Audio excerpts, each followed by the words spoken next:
Yeah, I would say there's sort of two probably key things I would say that really contributed to scaling and growth, right? One was when we were about 50 people, we got to the point where I think that's somewhere between 30 and 50 people, things really start to change, right? You become less connected to everybody, right? But at that about 50 person, right, your processes start to evolve in a different way, right? Some of the things that you did before just aren't going to work. They're not going to scale, right?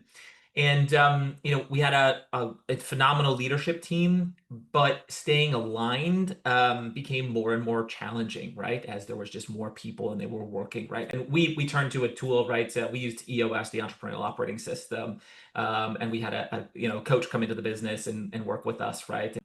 But that was a really key unlock for us, right? Is we have, the structured L10 weekly leadership meeting, right? Which we run today at Truffle as well, right?